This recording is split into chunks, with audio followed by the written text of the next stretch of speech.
हमने पढ़ा था डिफ्यूजन कि movement of particle from higher to lower concentration, है ना, without any need of energy and semi permeable membrane, that is known as the diffusion. Diffusion की बात करें थी तो सॉलिड में भी हो सकता है, लिक्विड में भी हो सकता है और गैस में भी हो सकता है। सबसे ज्यादा स्पीड किसके अंदर थी, रेट किसमें था, गैस में, और सबसे कम किसमें थी, सॉलिड। उसके बाद हमने बात की थी कि कौन कौन से फैक्टर होंगे जो डिफ्यूजन को अफेक्ट करते हैं। साइज की बात हुई थी, टेम्परेचर की बात हुई थी और डेंसिटी की बात हुई थी, ठीक है। दूसरा एक टाइप था फैसिलिटेटेड उसका किसका, पैसिव का, that is the facilitated diffusion. तब डिफ्यूजन हो प्रोटीन की सहायता से हो लेकिन एनर्जी खर्च ना हो, इसको आप क्या बोलते हो, फैसिलिटेटेड डिफ्यूजन बोलते हो। तो diffusion by the help of protein, protein की मूवमेंट्स होगी विदाउट एक्सपेंडिचर या फिर यूज ऑफ एटीपी और एनर्जी। कुछ ऐसी स्पेशल प्रोटीन होंगी कि जो ट्रांसपोर्टेशन तो करेगी बट एनर्जी को यूज नहीं करेगी। तो हम दो टाइप पढ़े थे कि फैसिलिटेटेड के अंदर दो टाइप आते हैं। The first one is the channel protein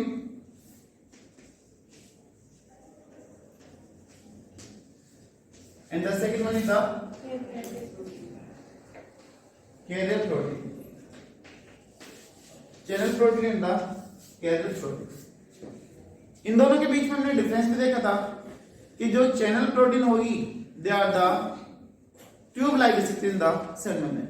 दोनों की दोनों क्या है, इंट्रिंसिक प्रोटीन के टाइप है।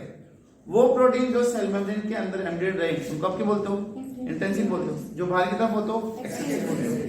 तो ये दोनों किसके टाइप होंगे, इंट्रिंसिक प्रोटीन के टाइप होंगे। हमने बोला था कि यहाँ पर कुछ ऐसे ट्यूब लाइक स्ट्रक्चर की फॉर्मेशन होती है जो हायर कंसंट्रेशन से लोअर कंसंट्रेशन की तरफ चीजों को पास करते हैं। अभी बात आती है कि भाई चैनल की नीड हुई क्या है, क्या ये मॉलिक्यूल इस मेम्ब्रेन से डायरेक्टली पास आउट नहीं हो सकते थे? जी बिल्कुल हो सकते थे। जो मॉलिक्यूल लिपिड में सोल्यूबल है ना, किसमें सोल्यूबल है, लिपिड में, वो डायरेक्टली सेल मेम्ब्रेन से पास आउट हो सकती है। क्योंकि आपने पढ़ा कि सेल मेम्ब्रेन किसकी बनी हुई है, लिपिड प्लस प्रोटीन की बनी हुई है। अगर लिपिड में सोल्यूबल है तो वो चीज इधर से क्या हो सकती है, इजीली पास आउट हो सकती है। बट अगर वो हाइड्रोफिलिक है, वाटर में सोल्यूबल है, तो क्या वो यहाँ सेल मेम्ब्रेन से पास आउट हो पाएगी? नहीं। तो जो मॉलिक्यूल हाइड्रोफिलिक है, वाटर में सोल्यूबल है, उनको ट्रांसपोर्ट होने के लिए, उनको एक्सचेंज होने के लिए किसकी नीड होगी, यहाँ पर चैनल की नीड होगी, ठीक है। तो जो मूवमेंट होगा वो कहां से होगा, हायर टू लोअर कंसंट्रेशन की तरफ होगा, ठीक है। तो मैंने बोला था कि इसमें था फास्ट प्रोसेस, कितने आयंस पास करे थे, आयंस पर सेकेंड पास करते हैं। और ये जो मॉलिक्यूल होंगे दे आर द लाइपोफिलिक या फिर hydrophilic, they are the hydrophilic, these are the hydrophilic. बेटा इस पॉइंट का ध्यान रखना कि जो लाइपोफिलिक होंगे, जो लिपिड में सोल्यूबल होंगे, वो डायरेक्टली सेल मेम्ब्रेन को क्रॉस करके आ सकते हैं। बट जो वाटर में सोल्यूबल होंगे वो आपके चैनल या फिर कैरियर के थ्रू के होंगे ट्रांसफर। क्लियर है ये चीज? तो यहां से अगर कोई मैं इसे डायरेक्ट दिखा रहा हूं तो these are the lipophilic, these are the lipophilic, ठीक। दूसरे हमने बात करी थी किसकी, कैरियर प्रोटीन की बात करी थी। कैरियर प्रोटीन में भी जो मूवमेंट होगा वो हायर टू लोअर कंसंट्रेशन होगा, अगेन द ग्रेडियंट होगा। वो प्रोटीन एनर्जी का यूज नहीं करेगी। इसका मैंने आपको मैकेनिज्म बताया था कि यहां पर जो प्रोटीन होगी वो कुछ ऐसे होगी, जो पहले क्या होगी, ओपन होगी। यहाँ पे जो सबस्ट्रेट मॉलिक्यूल जो हायर कंसंट्रेशन में थे वो यहाँ पर बाइंड करते हैं, बाइंड हो गए। बाइंड होने के बाद में बेटा फिर ये क्या करेंगे, ओपन होंगे।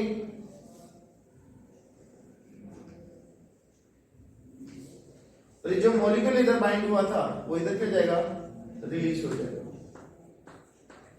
तो मैंने कुछ मूवमेंट बताई कि इसका मूवमेंट कैसे होगा कि मान लो कैरियर प्रोटीन है सेल मेम्ब्रेन के अंदर, ऐसे अनबाइंड हो रही है, ऊपर से ओपन हो रही है, सबस्ट्रेट यहां पर क्या कर गया, बाइंड कर गया। सबस्ट्रेट जैसे बाइंड करेगा तो ये फिर नीचे की तरफ क्या जाएगा, ओपन। तो जो सबस्ट्रेट आया था वो कहां पर चला गया, नीचे चला गया। नीचे जाने के बाद ये फिर से क्या करेगा, क्लोज। नीचे से क्लोज हो गया, फिर से एक चीज क्या हो गई, ओपन हो गई।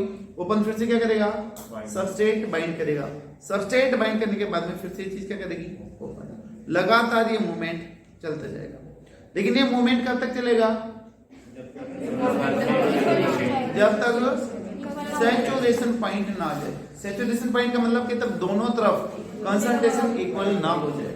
तो मतलब अगर मैं मान लो बोलूं कि इधर थे भाई 60 और इधर थे 40, तो मूवमेंट कहां से कहां पर होगा, हाई टू लोअर की तरफ होगा। क्या हम ऐसा बोलते कि हमेशा क्या आउटर टू इनर होता है, हमेशा कंसंट्रेशन कहीं कम ज्यादा हो सकती है। तो जो मूवमेंट है वो आउटर टू इनर या फिर इनर टू आउटर कहीं पे भी हो सकता है। बट बात आती है किसके ऊपर, कंसंट्रेशन के ऊपर। कंसंट्रेशन में बोले तो हायर टू लोअर की तरफ होगा, चाहे वो किसी भी साइड में, ठीक है। और यहां पर जैसे मान लो मैं बोलूं कि 10 मॉलिक्यूल इधर ऐड हो गए, अगर 10 इधर ऐड हो गए तो बेटा कितने हो गए टोटल 50, और इधर -10 कर दो तो 50। अभी क्या हो गया, इक्वल। तो अभी ये पॉइंट क्या जाएगा, सैचुरेशन पॉइंट। तो ये हो गया आपका क्या, कैरियर का ट्रांसपोर्टेशन। इसके कंपैरिजन में अगर मैं बात करूं तो यहां पर कितने आयंस जा रहे थे, 100 to 1000 आयंस पर सेकंड जाने लगे थे। तो मतलब ये प्रोसेस कैसा हो गया आपका, स्लो हो गया। This one is the slow process. Clear है। तो ये हो गया यहां पर दो तरह की प्रोटीन जो डिफ्यूजन करवाती है, बट इस डिफ्यूजन के अंदर एनर्जी खर्च नहीं होगी, ठीक है। तो यहां पर प्रोटीन की सहायता से डिफ्यूजन हो रहा है from higher to lower concentration without any use of energy, that is known as the facilitated diffusion. फिर बेटा हमने यहां पर इन दोनों के टाइप्स की बात करनी थी, लास्ट वीडियो में मैंने डिस्कस किया था। अभी चैनल प्रोटीन की बात करते हैं कि चैनल प्रोटीन में कौन कौन से टाइप आते हैं।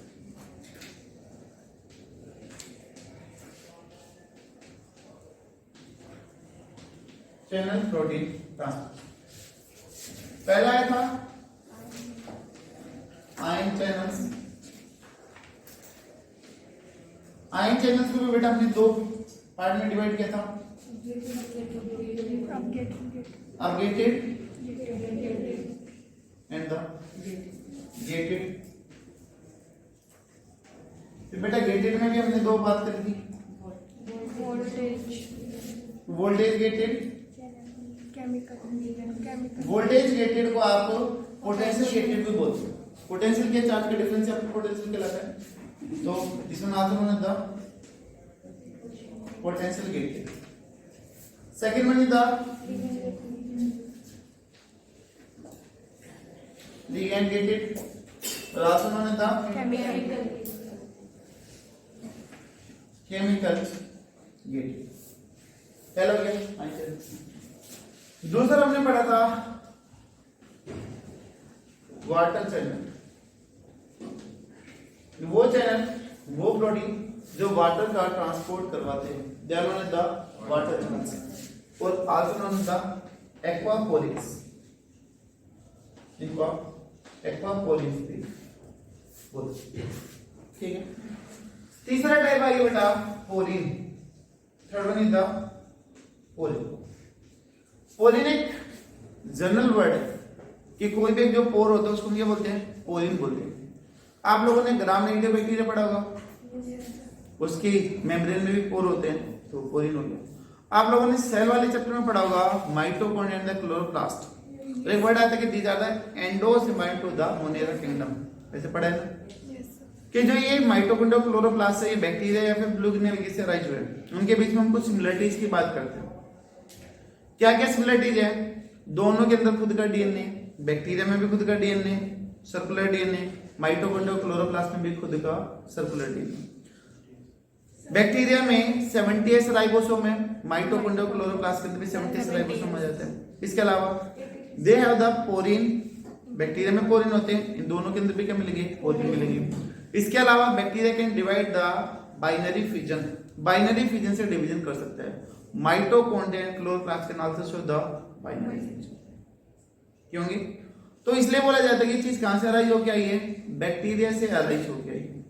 तो पोरिन, पोरिन का मतलब पोर, जो किसी भी चीज को ट्रांसपोर्ट करने में क्या करेंगे, हेल्प। ठीक है, तो हमें आयन चैनल्स के एग्जांपल देखने हैं, पोरिन के डेफिनेशन देखने। आयन चैनल्स वो चैनल्स जो क्या करेगी, आयंस को ट्रांसपोर्ट करेगी, they are known as the ion channels. ठीक है, सबसे पहला अपगेटेड आयन चैनल्स। अपगेटेड मैंने बोला था कि अपरूट करना, किसी भी चीज को जड़ से निकाल देना या फिर निकाल के फेंक देना, that is known as the uproot या अपगेटेड बोलते हो। अगर कहीं से हमने गेट को अपगेट कर दिया है, मतलब उसको निकाल दिया है, गेट है ही नहीं, तो क्या वो चीज ओपन और क्लोज कभी होगी, नहीं होगी। तो ये कैसे कि बेटा परमानेंटली ओपन होगी, परमानेंटली ओपन। यहां पे रेगुलेशन क्या होगा,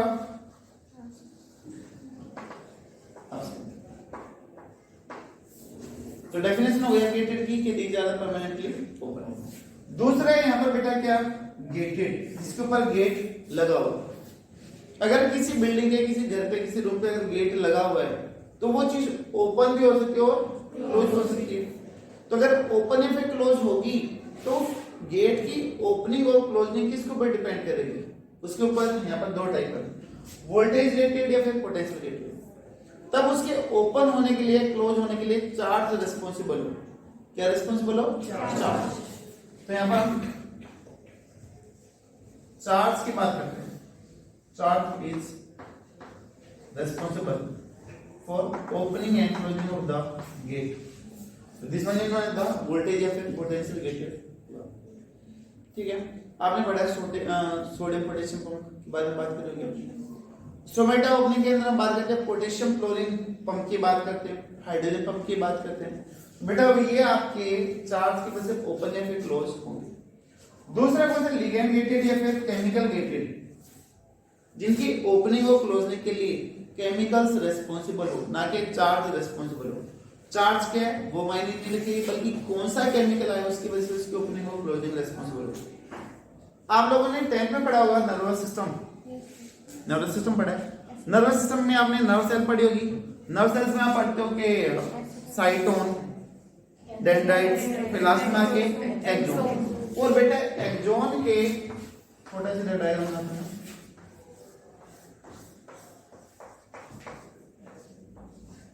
यहाँ पर आपने कुछ ऐसा पढ़ा था, लग रही है नर्व सेल थोड़ी थोड़ी। ठीक, यहाँ पे आप माइलिन वगैरह की बात कर दो। फिर जो लास्ट है, this one is the axon knob या फिर एक्सोन बटन बोलते हैं, है ना। These are the axon knob या फिर एक्सोन बटन बोलते हैं। और इसके अंदर रहती है बेटा vesicles, these are the vesicles. और इन वेसिकल में से केमिकल निकलता है ब्रेकअप होने के बाद में, जो अगली नर्व सेल को, दूसरी वाली नर्व सेल को, पोस्ट साइनेप्टिक नर्व सेल को क्या करती है, एक्टिवेट करती है। पढ़ा है ना कि एक नर्व सेल का चार्ज दूसरी में केमिकल की वजह से जाता है। जो साइनेप्स से पहले that is the pre synaptic nerve cell, जो साइनेप्स के बाद में आते that is the post synaptic nerve cell. तो बेटा ये जो केमिकल है, this one is known as the neurotransmitter.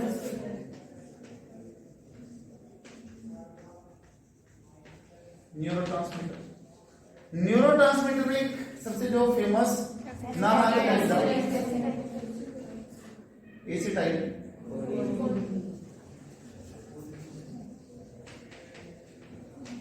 या 11th में पढ़ोगे नर्वस सिस्टम के अंदर डिटेल से कि एसिटाइल कोलिन कैसे ब्रेकडाउन होगी, किस किस में ब्रेकडाउन होगी, कौन फिर से रिसाइकल होगी, कौन आगे जाके एक्टिवेट करेगी। तो पूरा मैग्नेम उधर डील कर रखा है। वैसे तो बहुत सारे न्यूरोट्रांसमीटर होते हैं, लेकिन जो most famous that is the acetyl choline. मान लो ये जो एसिटाइलकोलिन है वो जाके अगले नर्व सेल के गेट के ऊपर जाके अटैच हो गई, ठीक है, और इसको क्या करवा दिया, ओपन करवा दिया। अभी जैसे ये ओपन होंगी तो चार्ज होंगे वहां पर चेंज होंगे, फिर से वो इंफॉर्मेशन आ गई, तब क्या करेगी, रन करेगी। तो एक नर्व सेल की इंफॉर्मेशन दूसरी तक जा रही है by the help of the chemical. वो केमिकल दूसरे नर्व सेल को क्या करवा रही है, स्टिमुलेट या फिर एक्टिवेट करवा रही है, फिर इंफॉर्मेशन पास कर रही है। तो that is known as the ligand gated या फिर केमिकल गेटेड चैनल्स कहलाता है, ठीक है। तो यहां पर मैकेनिज्म होगा और यहां पर रेगुलेशन का मैकेनिज्म नहीं होगा। तो these are the regulated gate, बेटा ये रेगुलेटेड गेट। तो अलग अलग सेल में अलग अलग टाइप के चैनल्स हो सकते हैं, उनकी नीड के अकॉर्डिंग होंगे, कब ओपन होंगे कब क्लोज होंगे वो सेल की नीड के ऊपर ही क्या करेगा, डिपेंड करेगा, ठीक है। जिसे आप इसी चैप्टर में पढ़ेंगे mechanism of stomata opening and closing, कि स्टोमेटा कब ओपन होते हैं और कब क्लोज होते हैं। हम बोलते हैं कि डे टाइम में क्या ओपन है, तो उस टाइम पोटेशियम क्लोरीन पंप क्या रहेगा, ओपन रहेगा, ठीक है, आयंस आने लगते हैं। उसके बाद में जैसे रात होगी तो ABA हार्मोन एक्टिवेट होते हैं, जिनको बाहर निकलवाता है उसको क्या करवा देता है, क्लोज करवा देता है। फिर जो दूसरे पंप है वो एक्टिवेट होते हैं, ठीक है। तो वो सेल की नीड के ऊपर डिपेंड करता है कि किस पंप की नीड, ठीक है। तो ये इसके बाद में फिर एक्वापोर। अभी बात करें किसकी, आयन चैनल्स की बात करें। अभी बात करते हैं किसकी, एक्वापोरिन। एक्वापोरिन या फिर वाटर चैनल।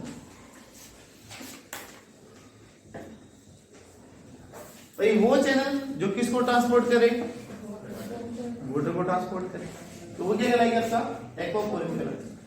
कहां पर होगी, सेल मेम्ब्रेन के ऊपर प्रेजेंट होगी, जो वाटर का चेंज होने में क्या करेगी, हेल्प करेगी।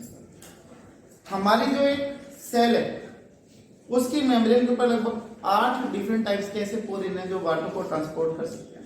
तो they are known as the aquaporins, ठीक है। कितने डिफरेंट टाइप्स के, 8 टाइप्स के प्रेजेंट इन सेल मेम्ब्रेन। कितने टाइप्स के, 8 डिफरेंट टाइप्स।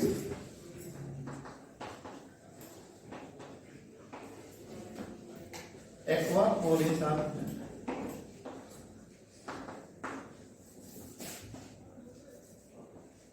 8। इनका जो साइज है एक एक्वापोरिन का लगभग वो 3 एंगस्ट्रम होता है, तो साइज कैसे हो गया, काफी छोटा हो गया।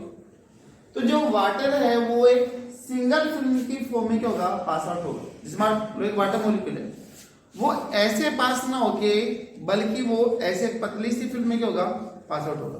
तो उसका जो साइज है क्या रहेगा, काफी छोटा है। तो सिंगल फिल्म क्या होती है, उसमें से पास आउट होता है। तो अगर मैं बात करूं बेटा, यहां पर ये एक्वापोरिन है और इसका जो साइज है एक्वापोरिन का दैट इज ओनली 3 एंगस्ट्रम। देने का कितना बताया था, 20 एंगस्ट्रम था, इसका कितना है, 3 एंगस्ट्रम, तो काफी छोटा है। तो यहां पर जो वाटर पास आउट होगा वो एक सिंगल फिल्म की फॉर्म में क्या होगा, पास आउट, ठीक है। तो only single film of water molecule can pass. तो ठीक, तो ये क्या हुआ, एक्वापोरिन। दूसरी चीज अभी हमने पढ़ी पोरिन। पोरिन क्या है, पोर है जो कहां पर होंगे, सेल मेम्ब्रेन में होंगे। किसके बने होंगे, प्रोटीन्स के बने होते हैं, ठीक है। तो these are the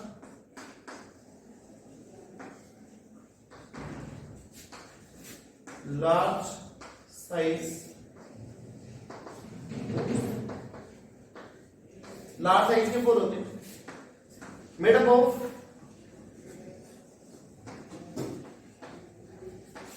different type of proteins.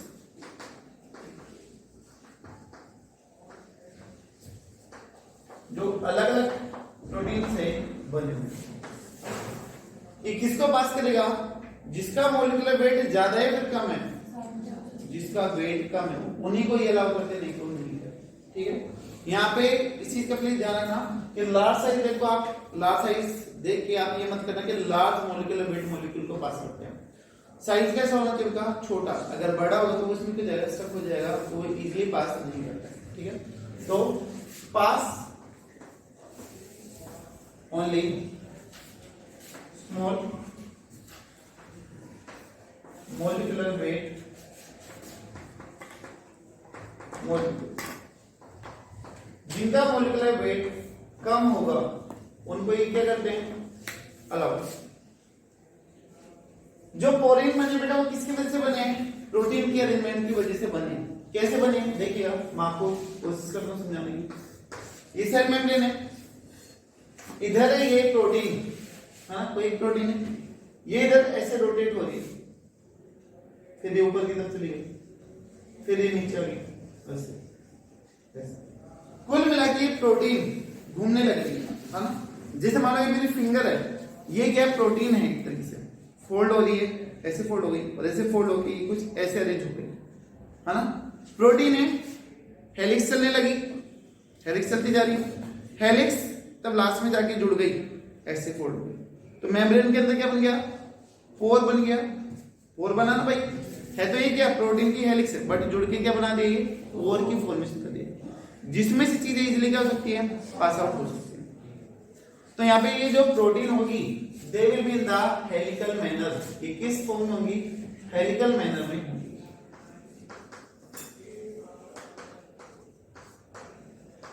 Helix manner के अंदर ही। और ये जो पोर होंगे वो कहां पर होंगे? आउटर मेम्ब्रेन में, फिर इनर मेम्ब्रेन में, आउटर मेम्ब्रेन में, है ना। तो pouring present in outer membrane, जिसकी वजह से वो एक्सचेंज करेंगे। अगर मैं एग्जांपल की बात करूं कि कहां कहां पर प्रेजेंट है, तो अभी मैंने बताया था आपको बैक्टीरिया में होगा, ग्राम नेगेटिव बैक्टीरिया में, इसके अलावा माइटोकॉन्ड्रिया में और क्लोरोप्लास्ट। तो present in gram negative bacteria,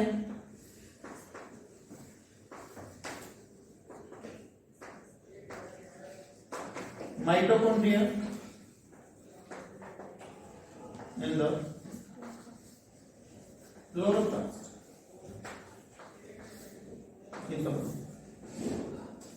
तो ये आपका फैसिलिटेटेड डिफ्यूजन।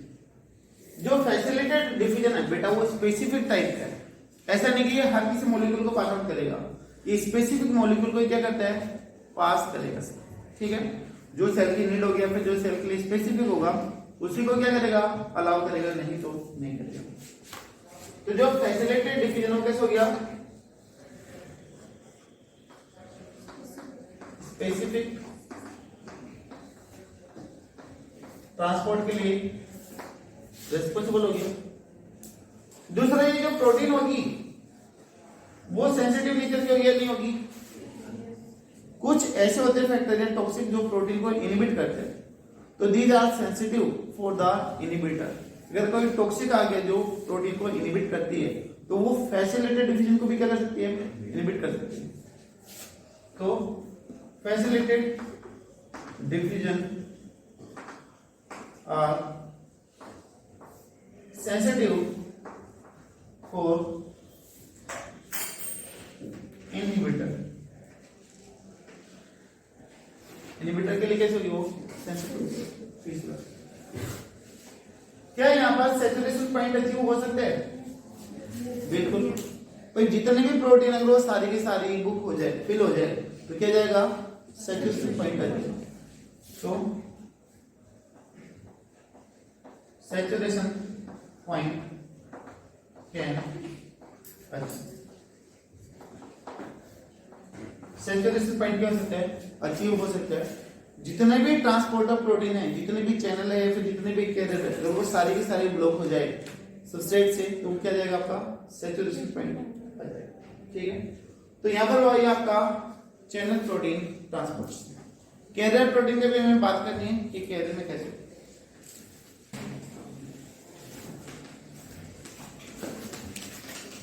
कैरियर प्रोटीन बेटा कैरियर प्रोटीन में हमने पढ़ा था कि जो प्रोटीन होगी उसके अंदर पोर नहीं होंगे, चैनल्स नहीं होंगे, लेकिन फिर भी वो क्या करती है, आयंस को ट्रांसपोर्ट करती है। किसकी वजह से? मूवमेंट की वजह से करती है। ठीक है, तो यहाँ पर पोर क्या होंगे? एब्सेंट, पोर क्या है? एब्सेंट, लेकिन फिर भी आयंस को क्या करेगी? ट्रांसपोर्ट करेगी। मैकेनिज्म भी मैंने आपको पीछे बताया। अब जो कैरियर प्रोटीन बेटा उसमें दो तरीके से मूवमेंट हो सकता है इसका।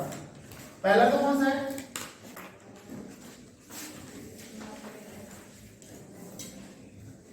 कोपोर्ट ट्रांसपोर्टेशन, कोपोर्ट ट्रांसपोर्टेशन। और दूसरा कौन सा है? यूनिपोर्ट ट्रांसपोर्टेशन, कोपोर्ट और यूनि ट्रांसपोर्टेशन। को का मतलब साथ में, तब दो आयंस या फिर दो मॉलिक्यूल एक साथ में मूव करे तो इसको आप क्या बोलोगे? कोपोर्ट बोलते हो। व्हेन तो molecules और ions ट्रांसपोर्ट टुगेदर, अब एक साथ वो मूव करें तो उसका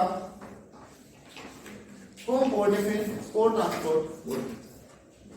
अब उन दोनों आयन की डायरेक्शन क्या होगी उसके बेसिस पे इसके दो टाइप हो सकते हैं। तो कोपोर्ट है द टू डिफरेंट टाइप्स।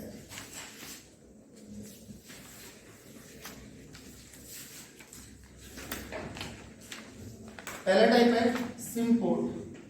अगर दोनों के दोनों आयंस का जो मॉलिक्यूल एक ही डायरेक्शन में मूव कर रहे हैं तो वो चीज क्या कहलाएगी आपकी? सिम्पोर्ट कहलाती है। मानो मैं बोलता हूं कि ये सेल मेम्ब्रेन है, यहां पर ये हो गया आपका कैरियर प्रोटीन, और ये दो मॉलिक्यूल हैं वो भी बाहर से अंदर की तरफ आ रहे हैं, तो जो ये दूसरा मॉलिक्यूल बेटा ये भी बाहर से अंदर की तरफ आ रहा है। दोनों की डायरेक्शन क्या हो गई? सेम हो गई। दिस वन इज द, जरूरी नहीं कि दोनों बाहर से अंदर आए। अगर मान मैं ऐसी कंडीशन कर दूं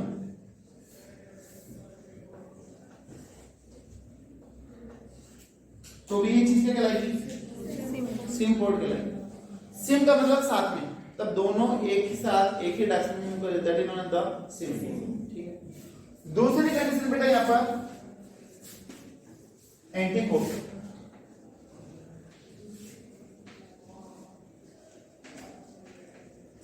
एंटी का मीन अपोजिट, जो उसको एंटी बोलते हैं। यहां पर ये cell membrane, this one is the carrier protein. अब आयंस का जो मूवमेंट है वो अपोजिट डायरेक्शन में होगा। एक अगर आउटर टू इनर है तो दूसरा इनर टू आउटर।